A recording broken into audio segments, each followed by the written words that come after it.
सभी आध्यात्मिक साधनाओं में मंत्र जप मानसिक स्वास्थ्य के लिए सबसे सुरक्षित और सबसे सहज तकनीकों में से एक है। और सबसे महत्वपूर्ण सत्य यह है, कुछ हिंदू मंत्र ऐसे हैं जिन्हें कोई भी व्यक्ति जप सकता है, बिना गुरु, बिना किसी अनुष्ठान और बिना किसी प्रतिबंध के।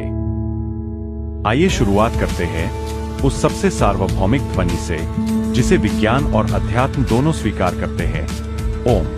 ईईजी और एफएमआरआई स्कैन पर आधारित अध्ययनों से यह सिद्ध हुआ है कि ओम का जप मस्तिष्क के भय केंद्र अर्थात अमिगडाला की गतिविधि को कम करता है और पैरासिम्पैथेटिक नर्वस सिस्टम को सक्रिय करता है, जो विश्राम और उपचार के लिए उत्तरदायी होता है। ओम की धीमी कंपन वेगस नर्व को उत्तेजित करती है, जिससे हृदय गति, रक्तचाप और कॉर्टिसोल जैसे तनाव हार्मोन कम होते हैं। प्रतिदिन केवल 5 मिनट तक ओम का जप करने से अल्फा ब्रेन वेव्स उत्पन्न होती है, वही अवस्था जो गहन ध्यान और मानसिक स्पष्टता के समय अनुभव की जाती है। एक अन्य शक्तिशाली और सुरक्षित अभ्यास है गायत्री मंत्र का मानसिक जप। जब इसे धीरे या मन ही मन जपा जाता है तो इसके लयबद्ध संस्कृत ध्वन्यात्मक स्वर मस्तिष्क के दोनों गोलार्धों को समन्वित करते हैं। न्यूरोसाइंस से जुड़े अध्ययन बताते हैं कि यह अभ्यास प्रीफ्रंटल कॉर्टेक्स को सक्रिय कर ध्यान क्षमता, भावनात्मक संतुलन और निर्णय लेने की योग्यता में सुधार करता है। इसी कारण गायत्री मंत्र को परंपरागत रूप से विप्रेरणा अर्थात बुद्धि को जागृत करने वाला कहा गया है। भावनात्मक स्थिरता और तनाव मुक्ति के लिए राम नाम अर्थात राम नाम का जप अत्यंत प्रभावी माना जाता है। आधुनिक मनोविज्ञान इसे मंत्र आधारित संज्ञानात्मक पुनर्संयोजन के माध्यम से समझाता है।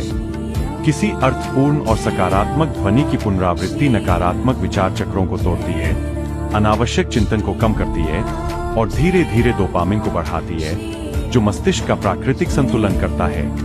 इसी कारण महात्मा गांधी जैसे व्यक्तित्व अत्यधिक तनाव की परिस्थितियों में भी आंतरिक शक्ति के लिए राम नाम पर निर्भर रहते थे। जो लोग भय, रोग, चिंता या भावनात्मक आघात का अनुभव कर रहे हैं, उनके लिए महामृत्युंजय मंत्र का मानसिक जप गहन मनोवैज्ञानिक सांत्वना प्रदान करता है। नैदानिक अवलोकनों से यह स्पष्ट हुआ है कि इसकी धीमी लय श्वास को हृदय की गति के साथ समन्वित करती है, जिससे भावनात्मक सुरक्षा और मानसिक दृढ़ता की अवस्था उत्पन्न होती है।